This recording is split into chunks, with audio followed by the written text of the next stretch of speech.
I love the idea because, of course, this has happened in Star Wars, right? Where because the original movie was filmed in '77 and everyone had sideburns, when they came to do like Rogue One or anything that set it around about the same time, they have people, and we're seeing this in Mandalorian, Book of Boba Fett right now. They sort of add sideburns to people. They make people look deliberately '70s. So I love this idea that, I really think Doctor Who should follow this, and anytime we go near this era of the Time Lords. There should just be lots of perms everywhere, lots of hair gel, big shoulders to go with those big collars that they have as Time Lords. Well, I love it. They've mixed up the Dalek styles before a couple times. They brought back Yeah, some classic Daleks, yeah, so why not? Let's see some exactly. more classic design and classic style. Let's see more perms. So we're gonna do our new segment here where we pick out the top TikTok comment of the week, and this one this week goes to let me see if I can say it properly. The handle is Milfstead Imagine. Milfstead Imagine. So, Milfstead. well, it's Okay. Milfstead. It's not Yeah. Milfstead. I probably paused after the Yeah. milf a little too long. you, you Sorry, know, Milfstead. this week, by the way, I learned on Twitter that MILF stands for manuscript I'd like to finish. Oh, wow. There you go. Let's reappropriate that Yeah, one. I like I that love idea. it. Creative set gets that one back. Hmm. But Milfstead Imagine had something to say about the trial. This was one of the trial TikToks, and here's how it reads. It says, "An episode where several past doctors are brought forward in a trial to judge someone's actions and whether they are guilty. But the twist is that the person they're judging is the new 14th Doctor, and it's revealed that the only fair way to judge is for them to judge themselves." Dun, dun, Wow, dun. he did a whole story here. I like that idea, and I think I have to Yeah. say, sorry, I'm looking at the same document as you. I think that the handle is Milfstead, and then the comment starts with "Imagine an episode." My bad. Oh my god. You're right. It's just Milstead. Imagine, Milstead, I imagine know Milfstead. Milstead. Yes, now that it makes yeah, Milstead, he's a great fan. You follow us on the socials and on Twitter. So thanks, Milstead. And sorry, I totally thought your handle was longer than it is. But Milfstead, imagine. I I really love like it. the idea though. This is up there with some Mm. of our "If the Evil Plot Had Succeeded" big finish inspiring stories. So I would love to see this. Yeah, what a Um, great idea for the 60th special, hmm. right? RTD, Yeah. I hope you're listening because our listeners have got ideas up the wazoo for you, and that would be a great way to bring together former doctors and have them sit in judgment on the new doctor. And it's I think this is a good how in the 50th they sort of had them they were all there, but they were all kind of on screen, and you had to Yeah. do it that way because how else are you gonna do it? But now as CGI effects have gotten better and better, and Mm. we're past Rogue One, we're in a place where youthifying various actors is commonplace. This is a bit of a path to maybe doing that, and this is an excuse to have them on a screen, so it doesn't Yes. have to be perfect, but you could actually go even further than with the 50th anniversary special, and maybe even get some of the newer voice actors who sometimes re-record or Yeah. record dialogue for some of the audios. We could totally deep fake the old doctors. Exactly, deep fake the old doctors, right? Deep fake the doctors. Hashtag deep fake the doctors. I think we need to start a movement on this front of social media. Cool. Kick it But off, yeah. Milstead. All Well, right. thanks, Milstead. Appreciate the comment. Appreciate the idea. I'm sure RTD, who we now know is very, very active on Instagram, maybe when he gets over to TikTok, he'll start following us, read these comments, and we will see the next Trial of a Time Lord for the 60th special. That would Because be we fun. can't get enough. We already went through 2 trials in the last 2 weeks, 'cause That's right. little known fact, Deadly Assassin has a trial A as trial. well of a Time Super Lord, the Doctor. quickly convened trial. Hmm. Yeah, so that's a great idea. But speaking of being on trial, we ourselves are on trial, and it seems that the jury has given us some more thumbs up in the form of reviews. Yeah, that's true. So, good segue. Well, Thank you. yes, for the reviews are coming in. Thank you guys for leaving them. They really, really help the show. They really don't take long to do, of course. If you just want to pause what you're listening to here and leave a review, whether it's emojis or a quick note, that's great. We'll be happy to read it out on the podcast, just as I'm about to do with these two great fans. And I'm going to start with one that comes from Great Britain, and it is Doctor 1963. Thank you, Doctor. What a great handle. So the title is Amazing Podcast. Firstly, this is an amazing podcast. Can you guess these Doctor Who episodes as emojis? Okay. So one has a car. The first one, there's a car, Okay. and then there is an arrow pointing to the left, and I think that kind of gives it away. Turn left. Left, all right, and then Hey. yeah. I was thinking maybe Bessie. Is it a Pertwee episode? No. Oh, well, can't wait till we get to turn left. By the way. Yeah, Yeah, really. we like ourselves some Donna Doctor or Dr. Donna. Sorry, got that wrong. We like both of them. Yeah. And then the next one is okay. First emoji is a pregnant lady, it looks like, and the second emoji is train and a steam train. The steam train, classic steam train. Huh. Pregnant lady steam train. Well, pregnancy suggests Amy. Okay. Right. Train, I'm not so sure. Yeah. I almost said oh, I got it. Mummy on the Orient Express. Hey! There it is. Brilliant. Nice one. Nice one, Dr. 163. That was a little bit of a brain teaser. I love this. I love this idea. And the third one very nicely transitions into what we're doing today, which is a smiley face. Do you think they knew? Did they listen to the end of the last episode and write this review? That's awesome. That's so great. Actually, this one predates when we uploaded, so I think it's a coincidence because we just uploaded Deadly Assassin. That's so random. So this is pretty random. Yeah, it's great though. Thanks, randomizer. Wow. Wow, I love these emoji brain teasers, by the way. Dr. 163, I know you sort of shot your shot on your review, but if you want to give us some more of those on Twitter, we're at Pull to Open 63 or Instagram, also Pull to Open 63, or just comment on TikTok on any of our comments on any of our videos, and we're at Pull to Open there. And that goes for all the listeners who want to give us some brain teaser emojis on. I love this. I love this. And this may be why the randomizer has brought us here. The randomizer is actually assisting in our marketing because we've been saying for a few weeks now, please leave us a review in the form of emoji. And now we come to the one Doctor Who story that deals with emoji. And it's an encouragement for you to put your favorite episode of Doctor Who in emoji form. Think about what that would be. Give us some brain teaser. We'll try and figure it out live on air. Totally. I love this. Our readers are coming up, or our listeners are coming up with new segments. It's awesome. I love the symbiosis. So we have one more review. It's from ADH Who, and this is also someone from Great Britain. And here it is. For my whole life, I was only a new Who fan right up until I found your podcast. Whoa. While listening to all your episodes, I decided to get a BritBox subscription and catch up on the classics. I'm now following along with you and watching each episode the randomizer throws up and discovering all the different eras of the show. Keep going, guys. I love the podcast. Awesome. Well, thank you, ADH Who. And I'm really glad we are able to help you read or help you discover another dimension to the show, which is the classic series, which has so much to give. I love that we're ambassadors for the classic series now. We're here to tell all you kids about what it was like in our day. I mean, which is sometimes kind of how I feel about the different ways that Pete and I grew up watching Who. Pete got all of it, so it was constantly being repeated. I was lucky to see a single repeat of anything on British TV, before satellite came along and cable came along and kind of gave us more Doctor Who repeats in our television diet. It was just not something that you ever knew about. You just had to read episode summaries. So I feel like I'm the real old man here going, back in my day, you wanted to watch all classic Who, you couldn't just sign up for BritBox.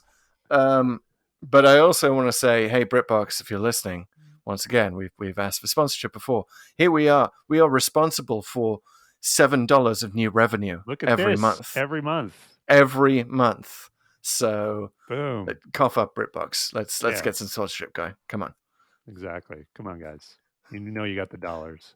Well, Chris, I'm saddened always to hear about the dearth of Doctor Who reruns in your past, and that It's you had to so wait a whole ironic, week right? just to see another rubber wall and a sea devil running into the tripping over his own costume. Yep, Um, exactly. And of course, in our day, it's the typical classic Who thing that there was no previously on. You just got the no, last, few minutes of the previous episode, and you just had if to that. remember. Yeah. You had to remember physically store in your own brain what had happened previously in the story, sometimes from 4 weeks ago. Oh man, I mean, dude. kids these days. Yeah. Kids these days, they don't know. They don't know Kids what these we went days with through. their HBO Max and their BritBox. And the Disney Plus, you guys. On demand? What even is that? On demand, we couldn't demand nothing. No, there was no demand. There was a dearth of supply. We were off demand. That's what we Yeah, were. yeah. We couldn't demand anything. Dang. All right. Here we are, guys. We've done it. We've come all the way nicely from those great reviews to Yeah. today's episode, which is all about Smile. Smile. This is series 10. Story number 268, per the Yep. Codex. As everyone knows, the Pull to Open Codex is the master list of all Doctor Who stories. You can definitely check it out in the show notes. There's a link, whether you're listening on Apple or YouTube or wherever. And this is a interesting one because it's also written by a guy we went to his other episode that he wrote, which was In the Right. Forest of the Night.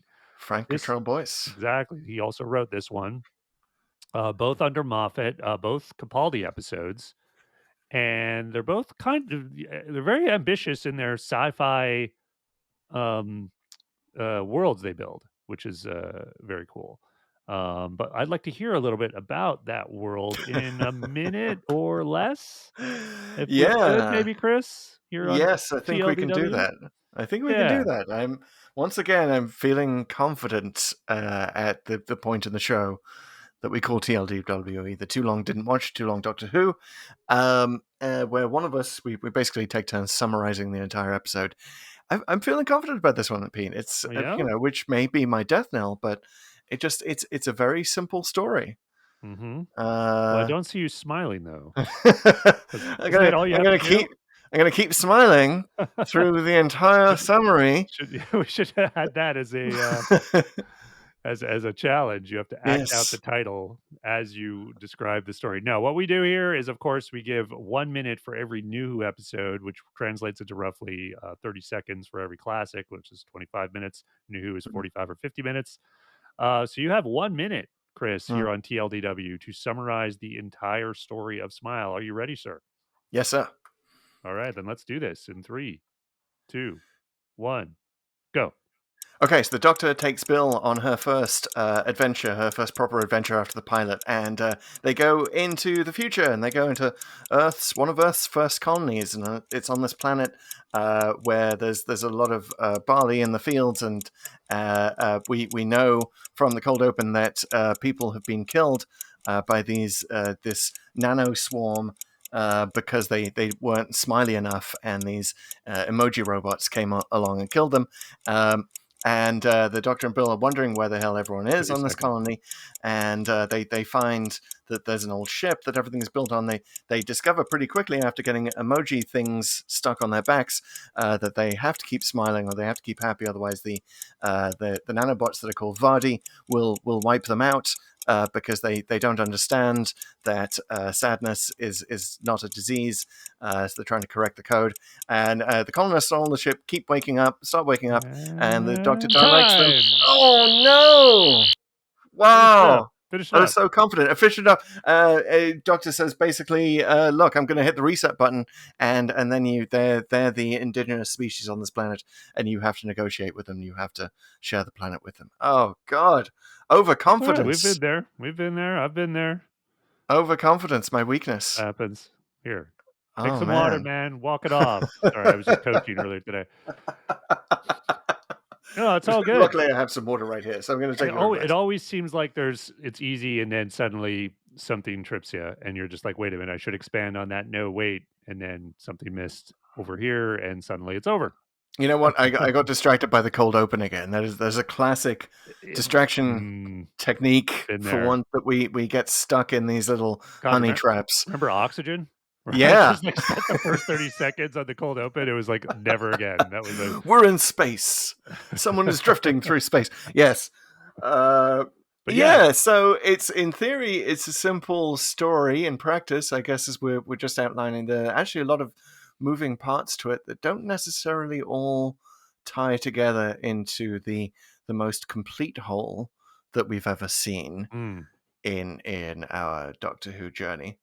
Um, but I mean, overall, it's certainly a better effort than in the Forest of the Night. I think that's the one thing that agreed. all Doctor Who fans can agree on this. Um, but it's still, to me, it was still kind of lacking, and it had a lot of promise and potential that it never quite lived up to. What was your overall feel on I the think story? it's a cute story. I actually Hmm. liked it. I think it functions really, really well as Bill's first proper adventure, and Yes. both the characters discover, and through Bill, we sort of rediscover certain aspects of the Doctor, and we also get to know Bill. And how could you not like Bill? Bill is so great. She's one of the better companions of the new era, in my view. Yeah. Um, and such a not, I don't want to take anything away from Jenna Coleman because I think she was great in her own way, but Hmm. Bill is so different, and the contrast there, I think they play up here probably to the max, which is where she's sort of the new companion. She's very sunny. Like Clara was much more cynical, or at least not, or cynical might not be the right word, but more like sassy, or Very has a bit of sassy. an edge to her. Whereas Bill's just, she even says at one point during it, I'm loving this. This is great. Yeah. Like, and yeah, you know what, Bill, we are too. We Yeah. love traveling with the Doctor, and this is it. And I think this episode shows why that's cool and why these are a good pair, even if the story itself, you're always kind of a little either more too confused, or a little disappointed about where it goes, and you Right. could probably yeah, Stakes aren't entirely clear throughout. It's, I got kind of Vashnarada vibes from the me too, nanobots. We'll get into that, but it's so good as a companion episode, as an episode to introduce Bill and to introduce her questions that are, on the face of it, naive questions, but they're also questions that apparently the Doctor has not been asked before by any companions. So it's a great yeah, way to sort of reintroduce the Doctor after the pilot. um, Honestly, I would have preferred Smile if it were just, 45 minutes of Bill asking the Doctor questions that he finds very difficult to answer. yeah, For example, why is this stuck in the shape? Why is this TARDIS stuck in the shape of a police box? Like, why did you keep it that way? Why did you like it? And this is the first time in Doctor Who's history that's really been addressed. I mean, we've talked a lot about the chameleon circuit before, and in the Sixth Doctor's era, like he finally fixes it, and the TARDIS assumes different shapes. But the idea of the TARDIS being stuck in the shape of a police box because the Doctor is kind of a intergalactic policeman, yeah. as Bill said. He's there to help. Great episode for the pull to open sign, by the way, because she literally quotes from it. Advice and assistance obtainable immediately. And Yeah, that is so perfect for the Doctor. We realize this, 268 stories into the Doctor's run. Um, that's what he's about, and that's why it's stuck like this. And it's so wonderful. That's what you can do when you bring a new companion in, right? You can re-examine some of the motifs of the show mm. You know that what's have never been funny examined about before. the Yeah, sign thing? But yeah, I 100% agree with all. By the way, the police thing. It's interesting that they don't lean. They haven't tapped that a lot. But you know what's yeah. really funny about the sign? So think about this: in the forest of the night, the little girl knocks on the door, right? And Mm-hmm. the doctor's like, "Do you have an appointment?" Yeah. Like, my assistant isn't available immediately, and here it's almost like Frank Cottrell-Boyce is like correcting himself a bit, or like giving us the other side. It's like, oh no, wait. It actually says right here, you're supposed to help right now. Yeah. Well, the So doctor lies. We know this. but yeah, the police thing, it's funny. Like it's funny how few episodes have played that up. Now it's always kind of ever present in the way that Bill sort of talks about, which is like, oh, you're here to help. You're kind of a cop in this sort of traditional sense. But there's very few episodes that actually sort of have that pointed out. One of them was, I think, of the two doctors because they there was a point where people think it's like Interpol Right. because they end up in Spain or something like that. Right. Um, and it's kind of funny how little that is actually pointed out. And I really like how Bill does so here in a way that we really haven't done before. But also, like, and you would, I'm sure you expected this from me because I always like the idea of them when they highlight the TARDIS and they whether they can just leave or not, and they clearly can. That's Yes. actually a part of the story. Like they run Yeah. back, and then they're like, "Okay, we're going back to the TARDIS." They're just Bill presumes they're just going to leave, but the doctor's just, "No, no, no, I'm going to leave you here.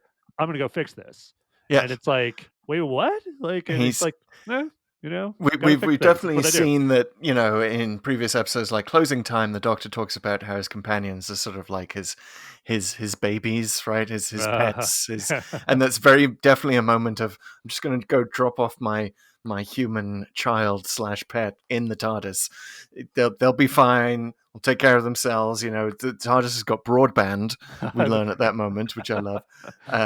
Don't read my browser history, the Doctor says once again, which is, again, kind of a disturbing thing to hear mm, from the Doctor. I'm just going to yeah. assume that he's got sort of weird websites that no human should ever see for sort of bizarre, weird alien reasons, and it's not Well, actually that the Doctor's been browsing I think Pornhub. it's probably a simpler reason. Spoilers.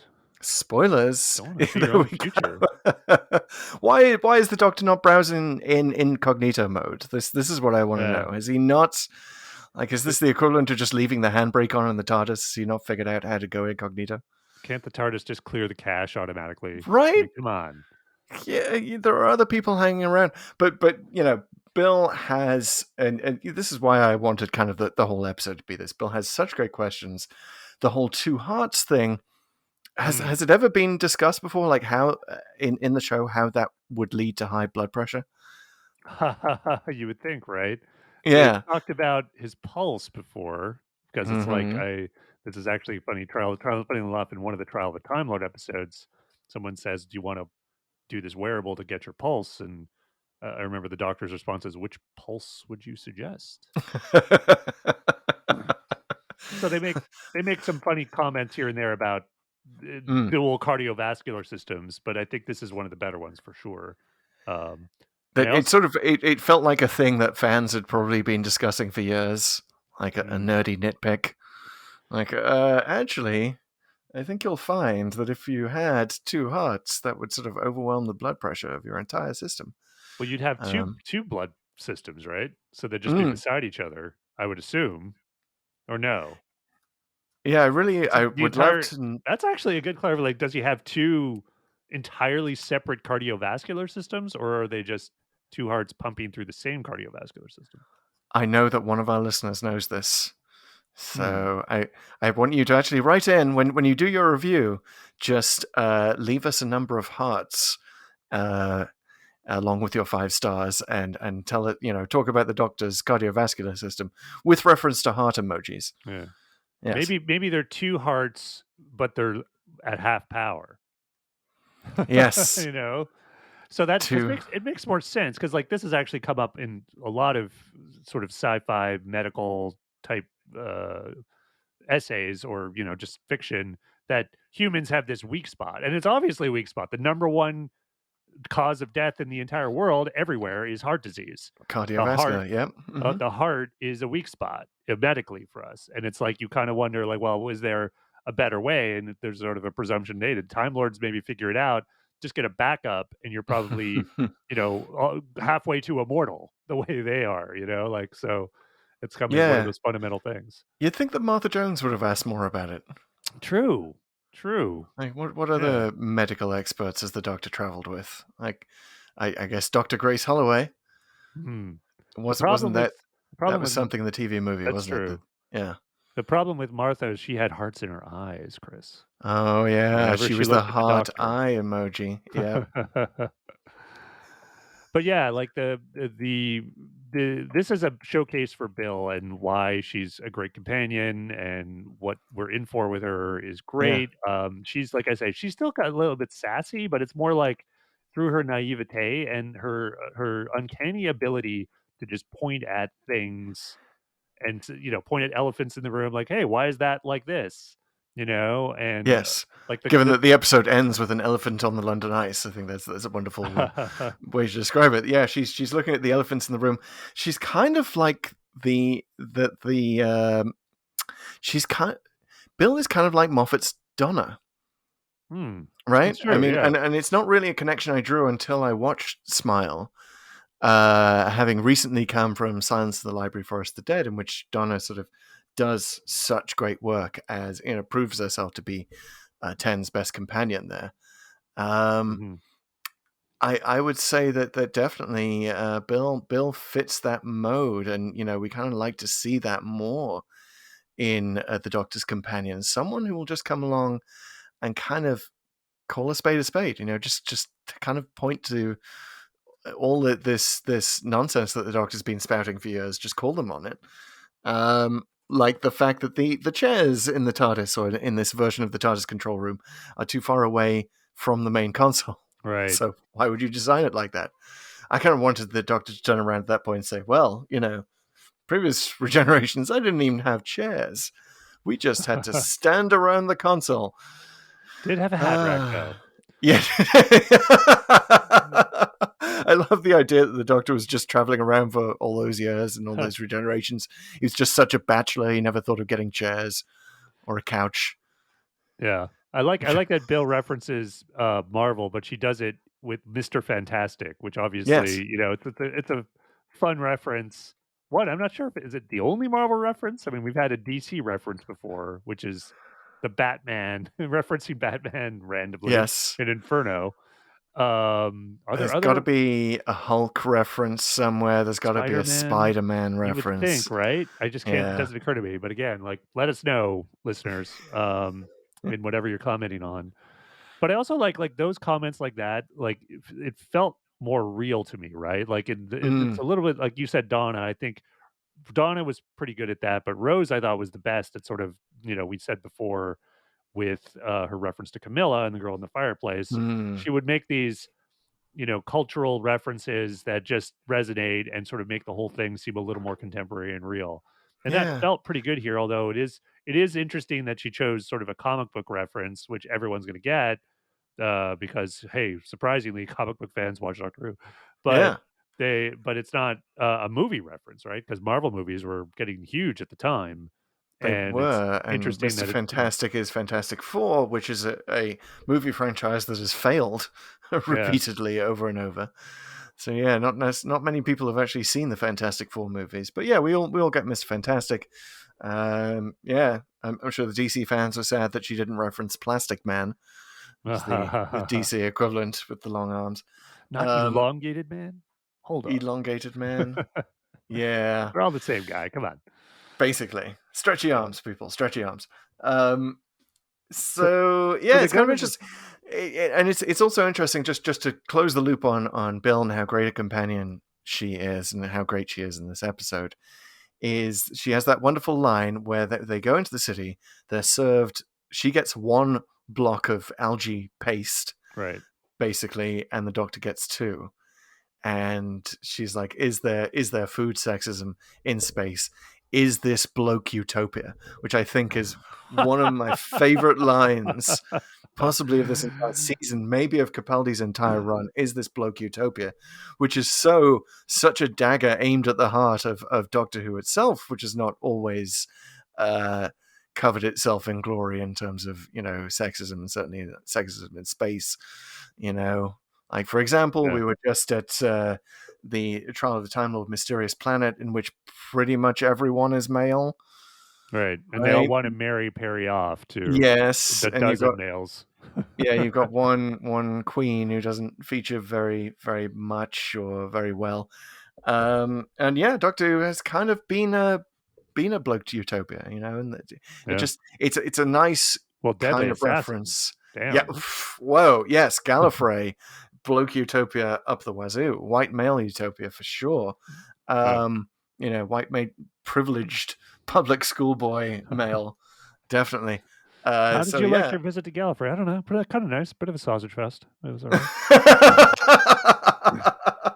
Yeah, very, very much so. So that might be an interesting reason why the randomizer brought us here, right? It's kind of Yeah. it's intrigued by bloke utopias and the discussion thereof. Yeah. Go to breathe some more well, just general diversity. I mean, not to they're just like, come on, like let's just mix it up a bit. But also, I did love the scene as well. Not only is the dialogue super clever, but it is backs into the two hearts discussion in a very neat kind of way, which was cool. So it actually kind of made it. It was just such a good scene on a number of different levels. Mm, But yeah, Bill, really great. Hey, how did you like the whole? We should get into it. yeah. The emoji robots, like that whole idea. Like speaking of utopias, the doctor does say Yes. at one point he sees the emoji, and we're in a utopia of vacuous teens. Which again, I Yeah. think it was a good character moment for him in that like it shows his grumpy old man, which is played up a little more against uh, Bill's delightful naivete. Um, but the robots themselves and all of that, how did you think that worked out?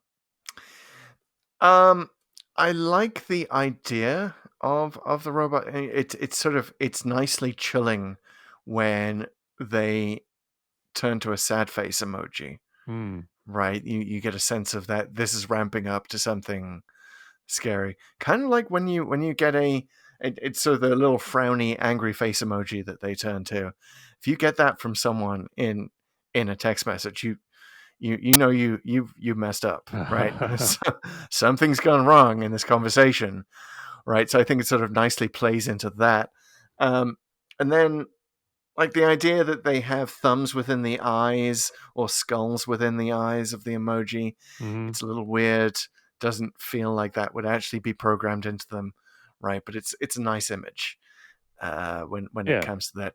It does remind me a lot of the movie Moon, if you've Okay. seen I that. haven't seen that one. Definitely Not Doctor recommended. Moon, is it? Not Doctor Moon. The movie is just called Moon, and it stars a character who is on the moon with just a robot for company, and the robot just has an emoji face, which is very similar to. So I actually wrote a story about Simon, Cimon, Mhm. which is a robot, a floating robot that was taken to the International Space Station and had an emoji face. Okay. And you can see this. You just go looking for images of this robot. It kind of went a bit haywire while it was up there when they were trying to do a demo, and it didn't respond to its voice commands. So you had this weird image of an emoji circular robot, kind of looking like the Death Star floating around the International Space Station, which I think took place after this episode was screened, if I remember my chronology correctly.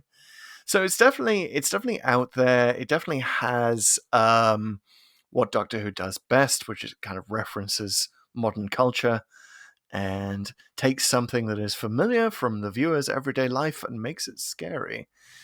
Um, Yeah. so I like that fact. At the same time, they kind of want to have it both ways, right? Because they're trying to say that emoji is legitimate language, and Right. that these creatures are sort of legitimately trying to communicate. But at the same time, they call it, you know, it's for vacuous teens, the Doctor says, which seems to me of a piece with his whole grumpiness about tree Facebook Yeah. in Forest of the Night, right? Which we discussed in that episode. That is sort of belied by current science, which says that trees actually do communicate, right? So the Doctor was sort of grumpy and uninformed then, and I think he's kind of being a little bit the same here. Um, but I think fundamentally the problem with the emoji robots is that the threat isn't exactly clear. Okay. Yeah. So you Oh, can't look sad, otherwise they will try to, you yeah. know, delete you. Essentially.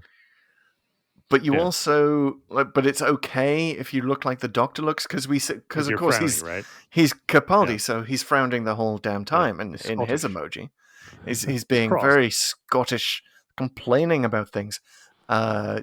Yeah, and asking for independence on every planet they go. I like that reference. The Scottish, independence referendum, and the fact that the Scottish people Yeah, wanted independence again, and they still do because of Brexit, which was a very recent thing when this episode screened.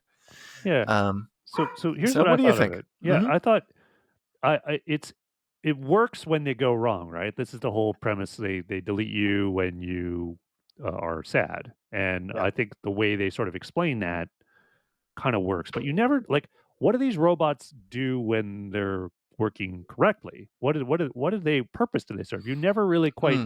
get, like, they walk around displaying emojis, which is a little bit entertaining, but like, why is that good? And Hmm. why would you want that? And what do they do? They're some of the most hapless droids. They just kind of like the mobility of these things looks really limited, which again can work and can be fine, there, but you never get. I wish they just thought through a little more, like, what a typical day is in the society, why they even have these robots. Like, Yeah. they obviously thought them up as like this thing that's fun and interesting, and let's turn it on its head, um and let's make them threatening. But they're well, they actually really aren't that interesting. I mean, when you think about it, because what do they do? They're just essentially my robot, my emoji keyboard in robot form. Yep. Um, Well, I can buy okay, that though, because okay, so the robots are supposed to be there with the people who are setting up the colony, right? right, And so they're dealing with isolated humans. And I think this is sort of the same principle that lay behind Simon, the International Space Station robot I referenced, and also the robot in Moon, um, is that we want to interact with robots who can display emotion, right. right? So it is a very basic idea that robots can understand emoji language, right? And they can display a correct emoji. So, I buy that has been discussed in robotic circles, right, as a way to humanize. Sure, but I get the sense the robots themselves don't have emotion. It's just that their thing is to reflect back the emotion of the nearest person. And Right. again, that's fine. Why is that helpful? Why would I want that? I'm walking around. Oh, now I know I'm sad. Well, I knew Yeah. that, or maybe I didn't know that, and that's maybe good information. But also, like, why is that a priority for this robot to do? And what am I supposed to do with that information? So, I like, think it's it just kind sort of of helps you see the robot as a living being, right? It's hmm, we need the mirror neurons. If you're trying to sympathize with someone, your face goes sad because you're trying to mirror them, right? And that's just how we interact as humans. I totally get that.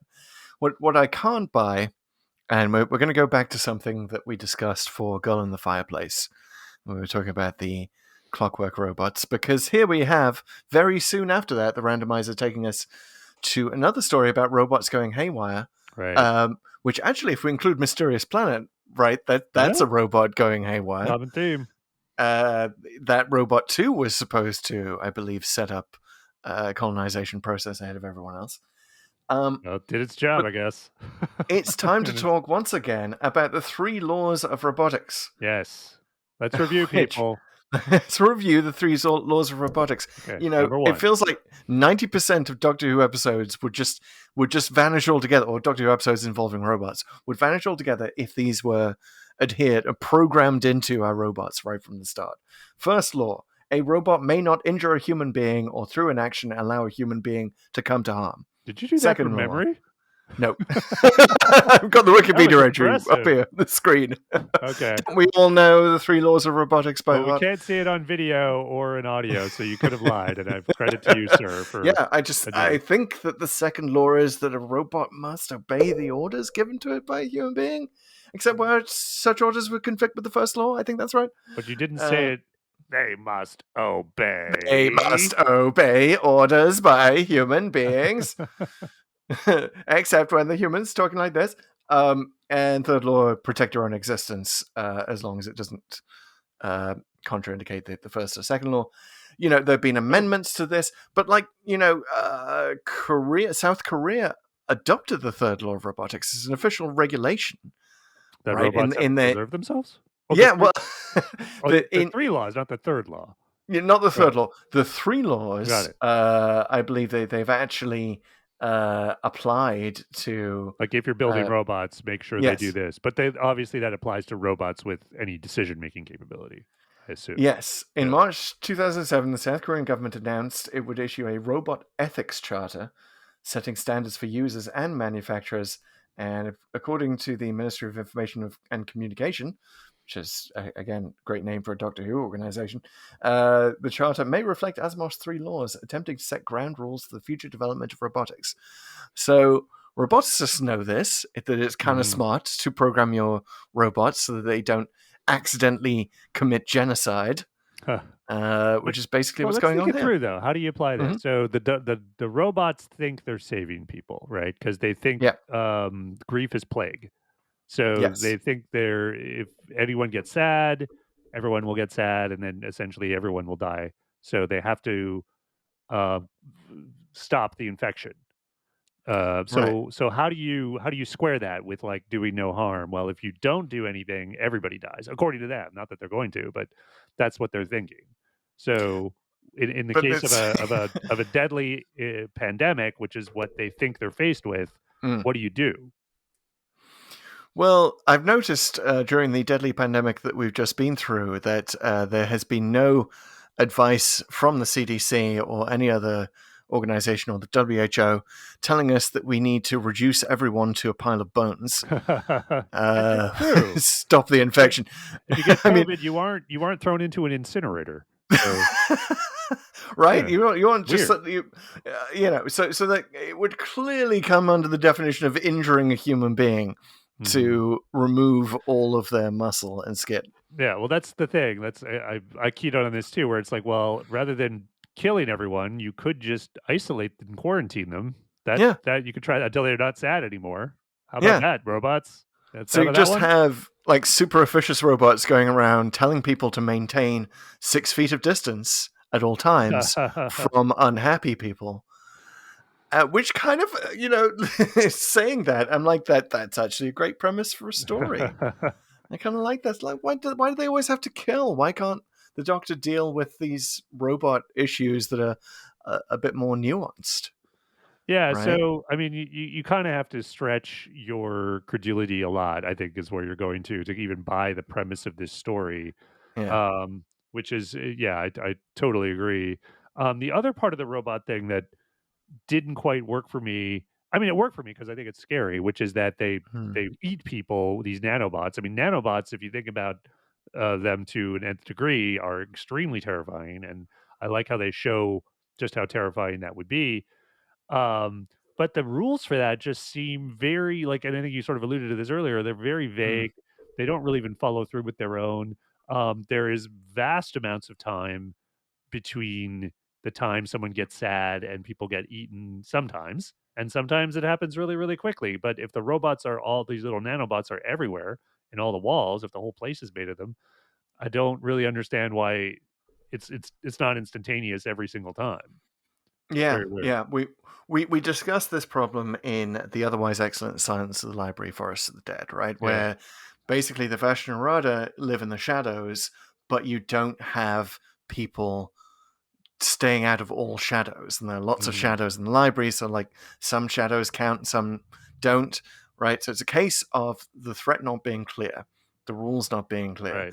Right. Doctor Who can do that. It can give us the most outlandish concepts, the most ridiculous techno babble. It can make stuff up the whole live long day, as long as the story is internally consistent, Yeah. right? As long as it's clear what the threat is, how the threat works, then we ourselves can do all the other work. We will gladly, make that leap of faith required by any given story, as long as the story is makes the stakes clear at any time and just gives us that full sense that we can do the rest. Our fear Yeah. will do the rest.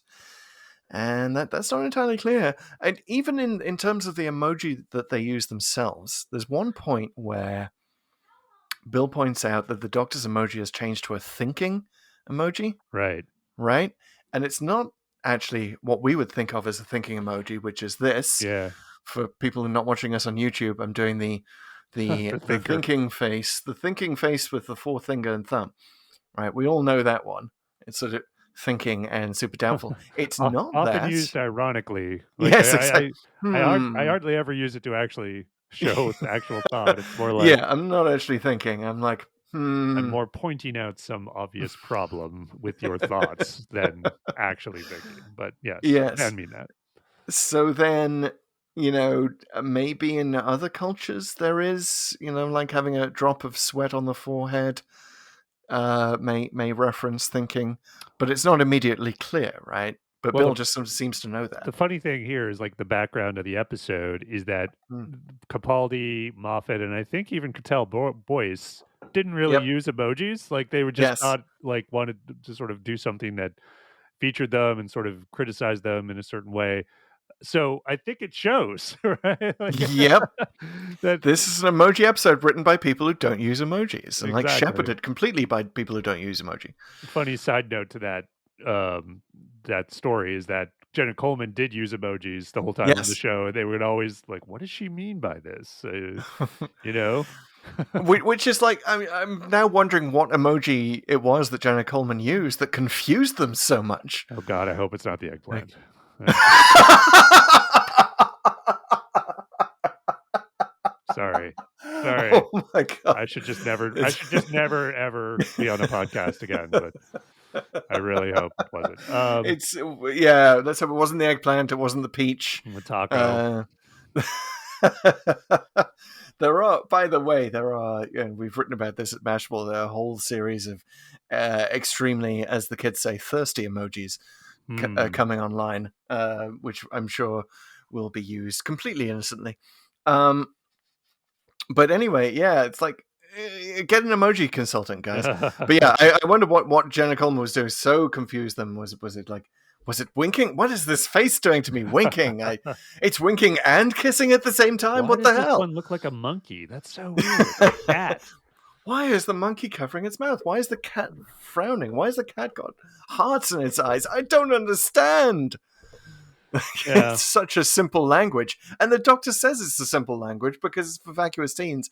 And yet the creators of this episode couldn't understand it. Yeah, So, totally. yeah. But yeah, just to sort of That's, maybe close the book on the robots, the one thing they try to do here and there is actually make the walking robots, the emoji robots, kind of threatening here and there, and yeah. it just never ever works. Like I would have rather they had just said at one point they're 100% harmless, because to watch the doctor and Bill kind of shrink themselves against the wall at one point to try to get by them, and the robots aren't even really moving. Mm, And there's a few other points where they're there, and you're supposed to think, oh, it's a threat. yes. You're just I would have rather, and honestly, I think this would have been better for the story if throughout almost that they're not threatening and they're basically walking by them, and Mm, maybe that would actually give more power to a moment at the end where there's a point where he grabs the doctor's leg. Like then you yes. would kind of like, oh wait, they actually can be a physical threat in this extreme circumstance or whatever. But because they Yeah. sort of treat them that way, you just never believe it and you never really feel it. I just didn't really care about those little robots as I think physically. you're right. Save the threat for the end. Like, we thought they were sort of friendly, cuddly robots, and then maybe you throw in the skull emoji Yeah. for an extra special shove it down the spine moment. Did you notice they were British robots, by the way? Uh, I did right not. at the end, right at the end, the doctor basically says he's going to negotiate with them to allow Right. these humans to be on the planet, and the eyes pop up with little pound signs in them. So, So they're clearly using pound sterling in this point in the future. And by the way, utterly, completely confusing at what point in the future this is, just to yes, go do a little detour into nitpickery, if you'll indulge. please. So early on in the episode, the doctor said this is one of the first colonies, right? So Hmm. we know about certain future history in Doctor Who, and colonies start to happen right around when you would expect, like the Star Trek-ish year era, like 23rd, 24th, 25th centuries, something Right. even earlier if you actually look at classic Who when, they didn't know the 21st century was not gonna be as spacey as it turned out to be. Hmm. Um, so there's that. So if it's one of the first colonies, that's kinda it would peg it in that era. Then, later, we find that these are people who have clearly fled some global catastrophe, and then the even leading into that, the doctor at one point is like, "These are the last of the human race." Like, that Hmm. the all of this can't be true, you know what I mean? Like, wait a second, if they're the last of the human race or something, that must put them further out than, Frontios or the Ark or the Beast Below or whatever, right? Right, Um, right. The so the TARDIS wiki suggests that this is, Ark in space era, right? And this is something to do with the hmm, solar flares. I don't know how they're getting that though, because it's all we see of the history of Earth in a moment, by the way, that really reminded me of the Fifth Element, where Lilo in the Fifth Element sort of sees the whole of human history on right. fast forward and discovers how aggressive it was. There's a similar moment where Bill kind of gets a kind of a potted future history of the planet, and apparently there are going to be a lot of protests in our future. How about That's what that? we get. If you look at some of the screen grabs, by the way, it's all like socialist worker protests against the Margaret Thatcher's poll tax. So Well, that's may not. not in my top 10 list of Yeah, protests. exactly. Exactly. Who doesn't remember the poll tax riots of 1990? Um, yeah, that The clearly GST changed future protests history. in Canada around the same time. Yeah, man. Yeah, I know. There wasn't even a single truck in any of these images. Oh, You know, yeah. I, See? Yeah, so it's yeah. obviously, like, all they had was the recent footage to go with, Mm. and, fair enough. Um, But that's certainly not a solar flare that's causing people to leave the planet. It seems to well, who have knows? I been mean, unrest. it seems like, well, there's a bit there, and it is a good line, I gotta say, where, "What day is it? End of the world." It's like, "W we Mm. just got here," like, again? Like, which is like, Yeah. "Oh, okay, well, that's a cute way of sort of confirming these people fled some crisis." Right. But, like, And the idea that they sort of expect it to happen again on any world they yeah, go and to. it's Doctor Who, right? There's been plenty of, Mm. like, pick your crisis, it's fine, even Hmm. even if you look at something like a 3rd Doctor episode, like, I think it was The Mutants or The Time Monster or Hmm. something like that. They had, the Earth is said to be all polluted and whatever, so it could be anything. Um, but then why did he say it was the first colony earlier? And, like, it just feel like whoever is keeping track of continuity on this one Yeah. was really asleep at the wheel and didn't sort of say, "No, if you're saying this, don't say that." Because, well, again, we'll go with you and we'll make up our own stuff. Right. These are just too contradictory. I can't really Yeah. put it anywhere. Yes, whoever on that show should really be paying attention to continuity. Stephen Moffat. Um, he might have been asleep at the wheel. Wait, and it's weird because they have that line about the doctor says that he's run into a few of these colony ships over the years. Right.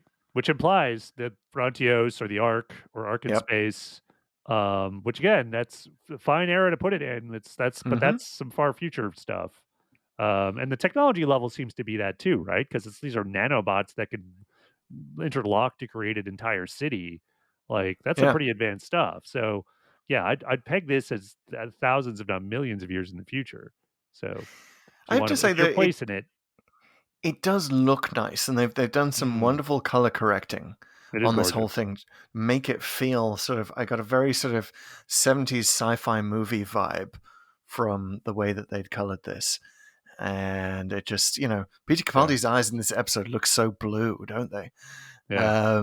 They've color corrected him wonderfully, and Bill's wearing a wonderful rainbow T-shirt, and she just stands out perfectly against all of these backgrounds. You got to say the visuals in this episode are absolutely stunning. Yes, 100%. Very cinematic.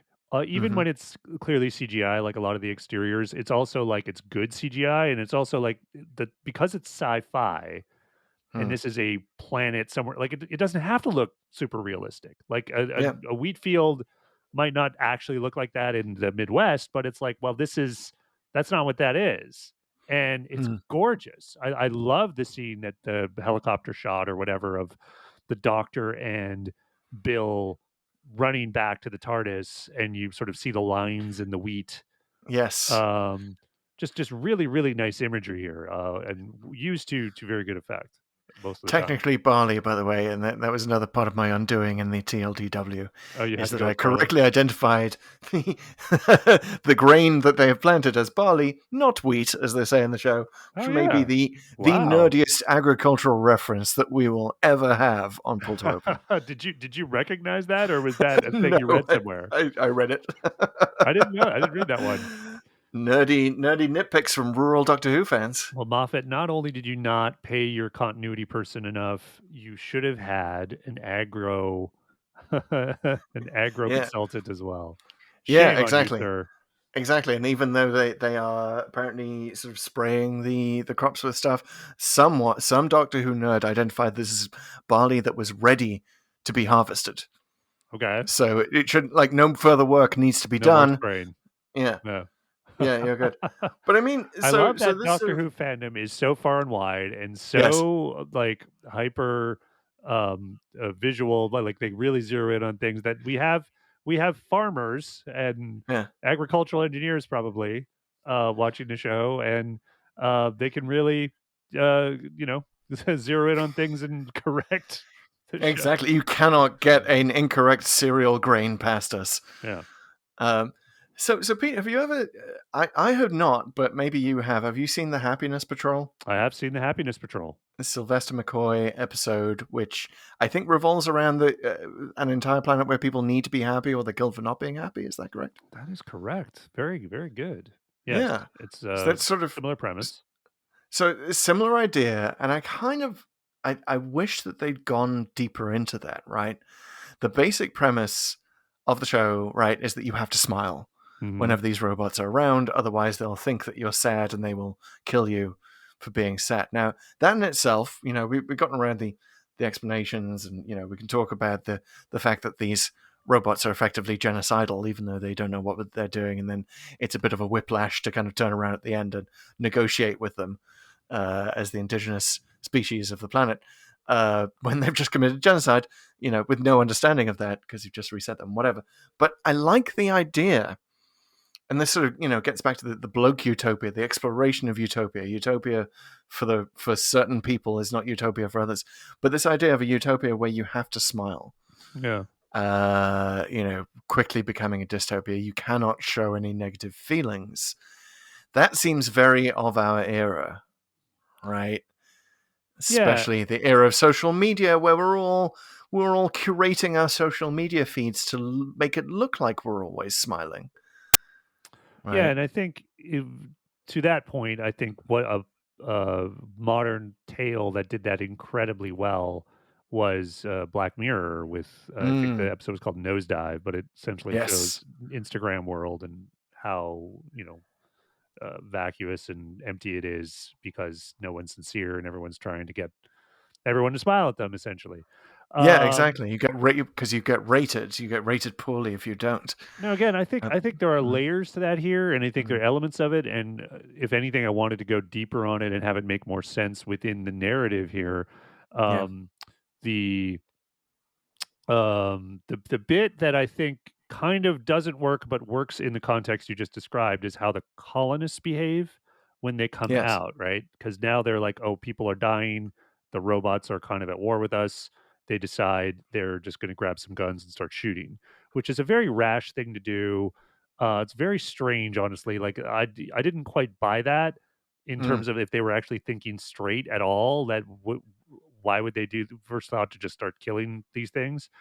I think, though, if you think about it, if this is an emoji culture and has leaned into feeling, hmm. as the thing to do, Yeah. um, there it kind of works, right? And if I wish that had been better explored and there was more of that with the human characters, that this is kind of what we've evolved into. We've become this species that just emotes and does things on a whim, and I don't know how they survive that long. Maybe you could explore that too, that Yeah. there's some checks and balances, and maybe that is the robots. But I would have loved to see a little more thought put into that and a little more building here, because it's there. The elements are there on the floor, that are not really put together super well, as a narrative structure in this case. So do you know N.K. Jemisin? Award-winning author, or award-winning science fiction author. Yeah, sure. We Um, go bowling all the time.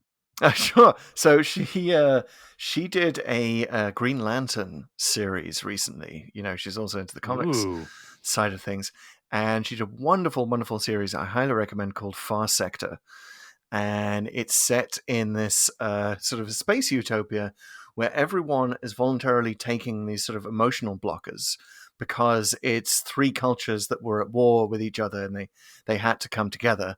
So this is the only way they could do it. Right. So it's okay. all about how they try to keep their emotions tamped down. And there's this renegade subset of society that has stopped taking the emotion blockers, and like they're having actual emotions. Right. And this is such a wonderful sci fi premise. Gets to this notion of, well, does our culture, because of course all science fiction is about the present day, does our culture sort of try and tamp down on all the negative feelings that we have?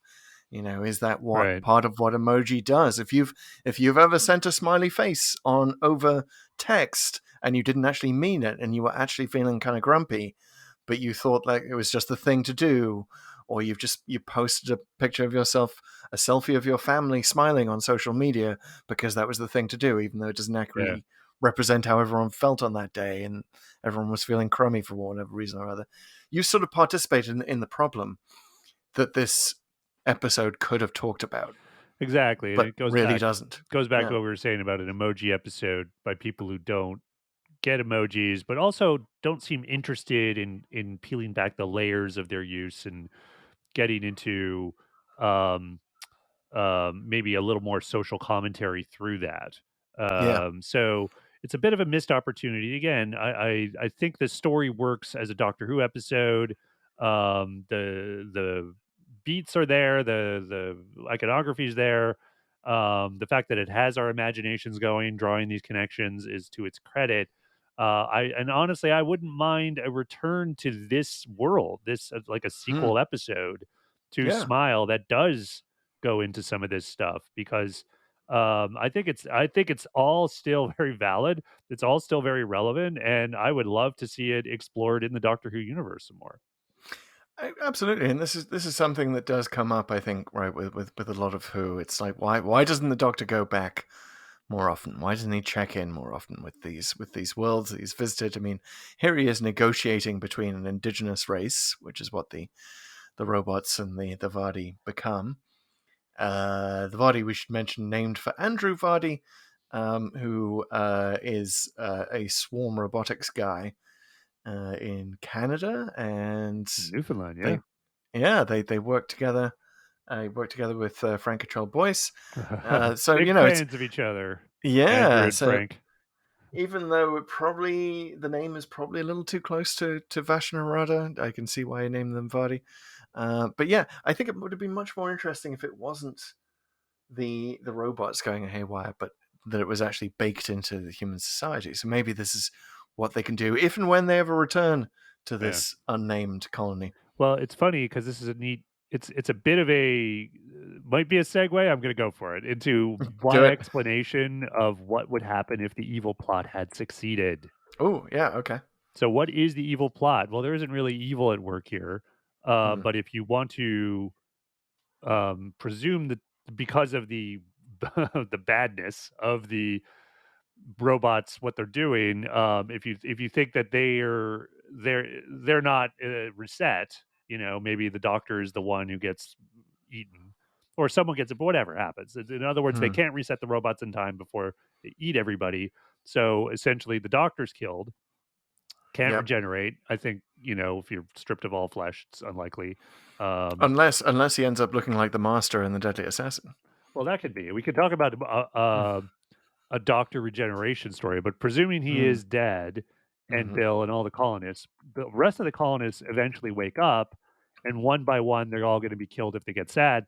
But at some point, I think there's enough of them that they'll figure this out, and they'll essentially create a society that is like the Happiness Patrol. So they Yeah. will essentially do the robots' dirty work to survive and become kind of a fascist society that enforces all this happiness alongside the robots, and they'll just sort of evolve into this, quote unquote happy society, which I like that idea. Uh, Yeah, yeah. Love the idea if they'd sort of maintained it throughout the episode of, it's kind of what happens in the cold open where, a woman is being told that her entire family has been killed, but the woman informing her tells her that she has to smile, you have to keep smiling through it. And that's sort of a wonderful premise that isn't yeah, really explored to any great extent. but what a great cold open, though. Got to say, Yeah, definitely yeah, worked. it's really good. I like this. So going back to the evil plot succeeding, you're saying that the doctor would die. So these things strip your flesh, reduce you to just bones, right? Yeah. Um, I like to think that and again, Deadly Assassin Master putting me in this mindset. I like to think that the Doctor might end up on his last of his latest round of regenerations in this scenario, looking a little bit masterish, but then that actually saves him Okay. because he is then seen as smiling, even though it's this. Oh, because Yeah, all his teeth are showing. Look at exactly. It's this that. ghoulish grin. Like if the Deadly Assassin Master visited this planet, he would totally survive because he'd just get an emoji with a smile on it on his back the whole Yeah. time. That makes me also think that these Vardy will never kill any crocodiles or dinosaurs. But yeah, Yeah, speaking of the master, I thought about this too. If the doctor does die, Missy will mm, eventually free herself. She from the will vault. find him his body or what remains of him on this planet at some point, go even crazier because she was denied the pleasure of killing him, and essentially become a terrible ruler of the cosmos.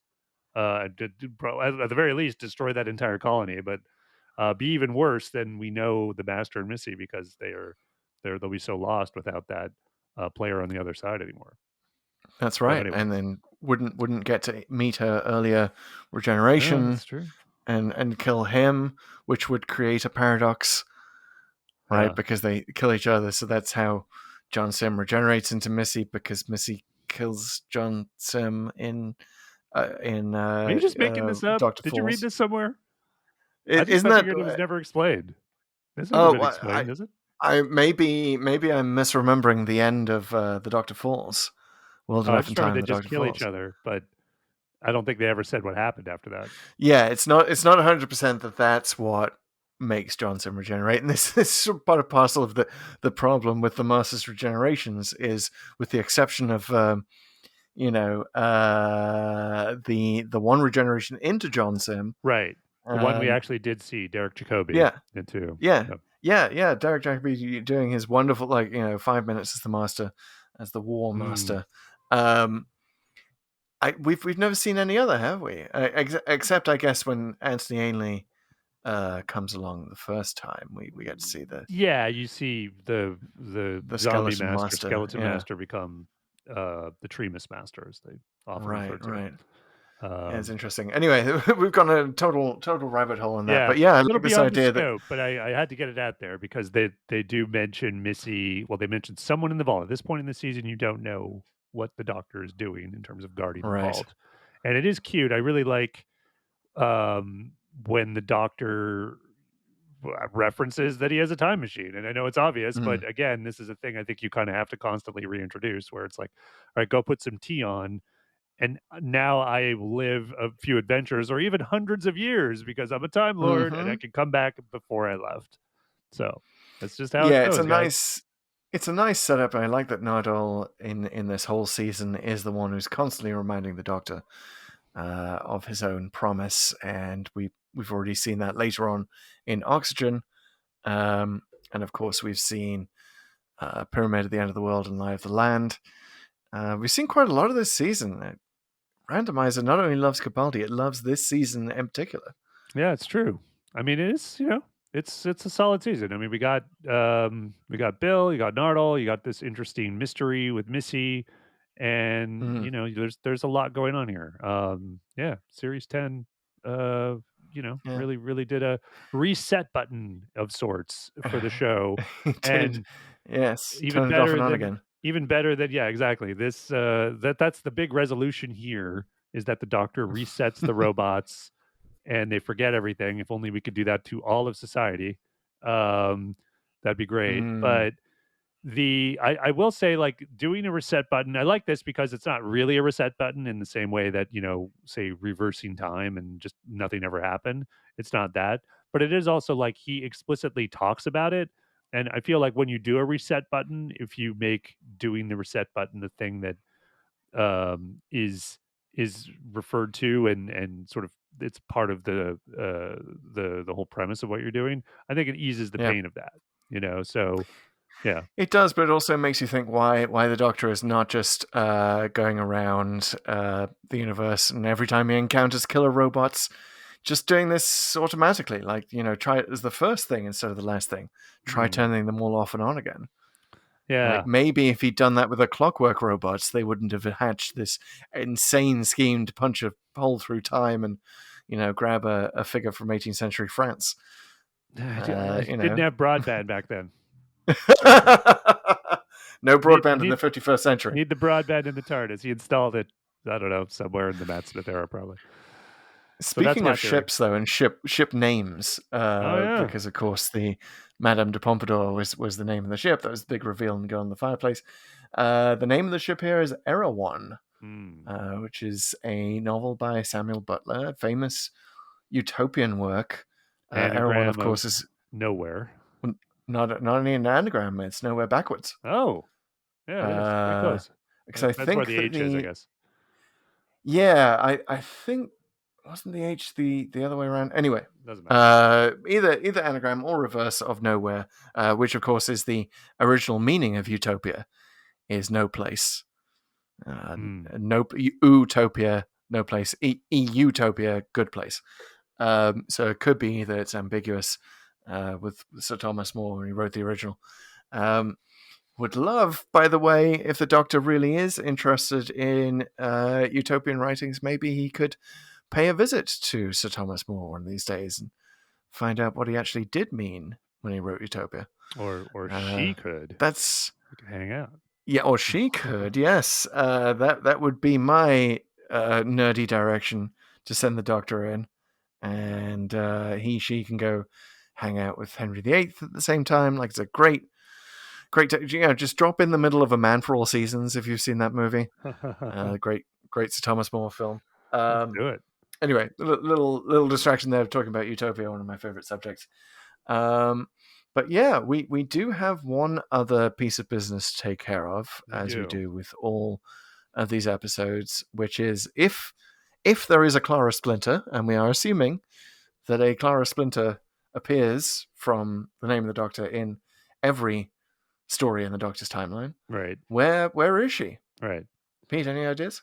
I was hoping you did, but the main thing, what we like to do with our Clara Splinters is that is there an obvious plot hole that could be explained Yeah. by Clara helping the Doctor in the background? And the only one I can think of is that what I talked about earlier, where the robots sometimes attack quickly and sometimes don't, is she somehow Hmm. doing something, distracting them, um, ha basically tasking them in some way so that they don't do that, and the Doctor and Bill thus have time to run through the field to the TARDIS Yeah. and do other things despite having shown, teary faces here and there, so, that's the best thing, but Yeah, I'm not sure exactly maybe what she'd be doing. she could maybe just not be on the world at all. She could have programmed put some been one of the programmers on the emoji OS that these robots run on, just so that they know that the Doctor's frowny quizzical look is should not be interpreted as sadness. Mm. I feel like that's maybe a bigger plot hole for me is that sort of because it happens so quickly at the start of the episode that the Doctor immediately goes frowny, and you're like, well, hang on, we've just seen them, kill people for negative emotions. Why isn't that counting as negative? So, Well, yeah, that's kind of um, it. Is it you have to hmm, smile or is it you anything but sadness? That's yeah, that's again, not, it's never quite clear. And it's kind of whatever the scene wants, right? So, Yeah, it really, and it just sort of, it makes it unclear to us, the viewers, what the stakes actually are. Um, But I like your it's interesting, solution better because then she's not really there, yeah, and it exactly. wouldn't make sense unless I don't know, maybe she would go in eyes wide open on the nanobots, Yeah. but, like, no one else is around and everyone's getting Or consumed and followed by robots, so maybe her splinter is one of the colonists, and the cut to after the doctor and Bill leaves, like Clara wakes up out of her pod and is like, I'm here, guys. Don't attack the robots because you've already figured it out. Alright, that's the best one. Yes, let's go with Yeah, that. She was late. the idea that Clara's she's Little just late. late. I mean, that's sort of what we get from Name of the Doctor as well, right? That she's just sort of late in all these instances, just standing off, going shouting "Doctor," Right. like not Doctor actually passing in the background. doing anything. Yeah, but it's interesting to that point. Perhaps maybe the last thing I'll have to say about Smile is that we've talked a lot recently about how nice it is when there's a smaller number of moving parts in each episode, smaller number of people to Mhm. involve with the Doctor. Like, you know, we need more time to focus on the Doctor's relationship with their new companion. Um, and this Smile is perhaps an example of how you can go too far in Mhm. that direction. It's not a Doctor Light episode. It's not a companion Light episode. It is, in fact, a uh, everyone else Light episode, and Right. maybe too much. Maybe waits too late to bring in the other humans. Yeah, I think there's a lot to that. Again, I think there's so much left on the floor here that again, I'd love to see a follow-up. Mm, I think there are a lot of ingredients to something even better, but the two main ingredients being the Doctor and Bill and sort of mm, how their relationship is evolving and becoming something really fun. That's awesome. It's really on display here, and for me, that's why this story succeeds. So it's definitely a plunger up for me. And the other mm. stuff is so compelling. Like again, like I don't think it's a bit of a wasted opportunity, but I would love to come back to it either with as a direct sequel to this or just explore those themes in some other ways. Yeah, and maybe one last general observation that we haven't discussed so far. Why is it that with the Doctor's new companions, especially in New Who, invariably the second episode after he meets them, they go to the future, Well, almost often the far invariably. future, They mixed it a up sort of one very time with simplistic Martha. far future. Uh, yeah, yeah. Martha's the only one who gets to go to the past first. I guess because the Shakespeare Code was her second Yeah, one. They just couldn't wait to get to that. But otherwise, like Rose, yeah. Clara, Amy, and they're all kind of slightly forgettable episodes, right? Yeah, that's Uh, fair. you And know, Beast Below, yeah, that's true. Beast Below is a little memorable, Beast but Below, very, what? yeah, Rings of Octon, Yeah. you know, and then this is sort of a kind of a solid as well. But maybe it's the best of the second episode companion Goes to Far Future Best stories. looking, What do you think? I'll say that. I Yeah. don't think it's necessary. I would say, bite your tongue on End of the World because End of the World for me is Yes. amazing. That's a great episode for a lot of reasons. But for the rest of them, I think you're Mm. dead on.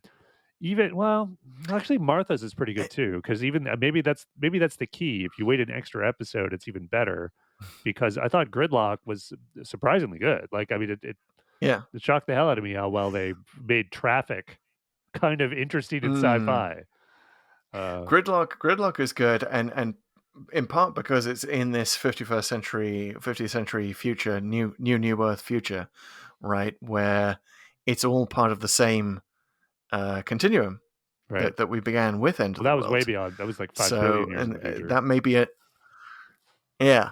Yeah, Okay, that's it. But the fact that we revisit these characters, right? We revisit Cassandra. right. We get them again. It's RTD starting to build something up. Whereas Smile is clearly just a one-off, and Yeah, Moffat has no no intention of returning to. yeah. They tried. No, I mean mostly with the emoji stuff. Again, I think Smiles works. It's a Mm. cute story. The bots are there's enough going on here. Um, but yeah, like, it doesn't quite add up to something, I would if they actually never got back to it, I wouldn't be too Mm. annoyed, like, it's not crying out for a sequel, but Doctor Who, an emoji, I don't think we've heard the last of it. Yeah, absolutely. It's nice to see Doctor Who keeping up with the Joneses, as it were, keeping up with the modern era and doing what it can. And I feel like we definitely need something along the lines of Nosedive, the Black Mirror episode that you referenced, Mm. something that tackles social media Well, and also in social credit a Whoish scores, way. like the idea Yeah.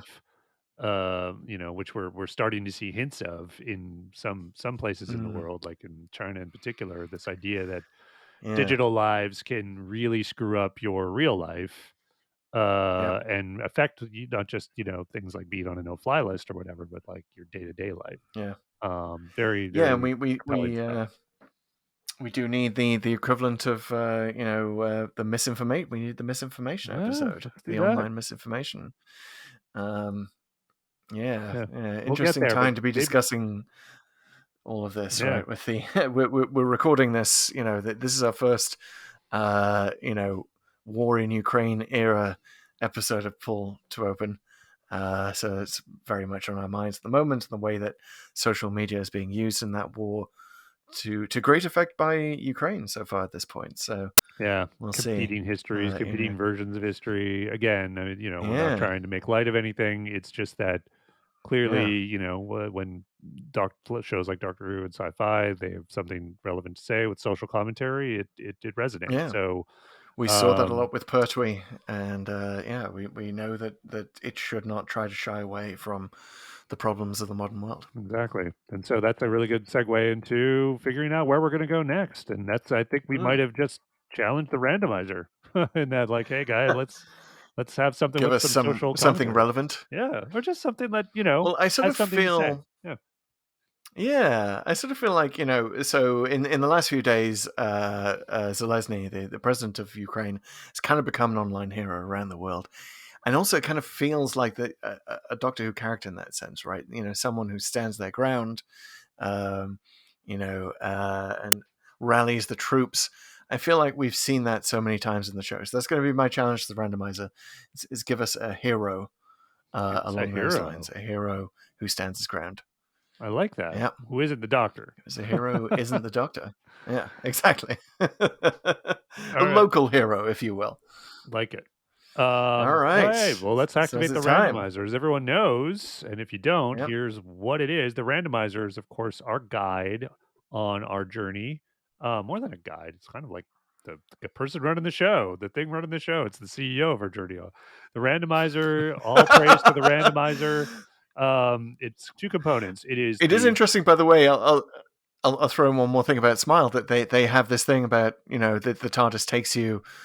There's, don't they say something about, like, there's a midpoint between where you want to go and where you need to go, and that's where the randomizer takes you. That's where the Oh, TARDIS takes yeah, you. that's right. That is a good line. There are a Yeah. lot of good lines in this episode, I gotta say. Yeah. Smile has, Yeah. like, it's Yeah. Moffat clearly had went over Mhm. Frank's draft at one point Yes. and inserted So some of his let's genius. see. Alright. Let's see where the randomizer says that we need to go. So there are two parts to the randomizer. Pete has one, which is the codex, which is our pull to open specific spreadsheet of the stories. And Mhm. Pete, what am I using for the other part?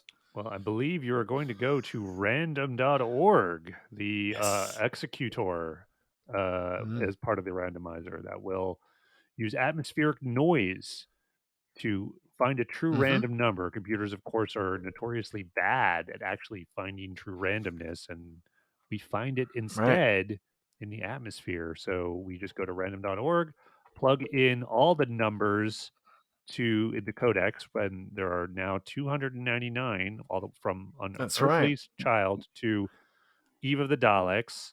And right We're still before Eve waiting of for the the Sea Devil Daleks, if story. you saw my Easter egg here, Uh huh. just got my Blu-ray of Doctor Who Flux right here. And by the way, that's how you're supposed to say it, Doctor Who Flux. Flux. Flux. It's my Like my it. Very, Sheffield, or very could be. Sheffield. Yeah. But all the episodes, and we're going to activate the randomizer now. So, Chris, are you ready?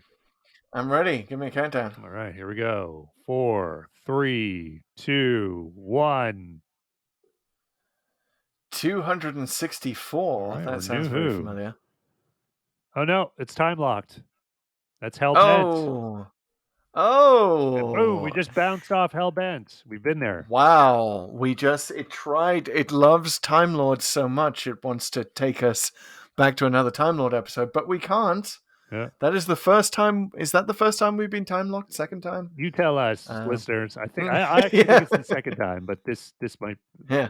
So, but we bounced Yeah, off. tell us in the form of emoji. All right, so I got to hit generate again. Yeah. So another countdown, if you please. Rematerialize in 5, 4, 3, 2, 1.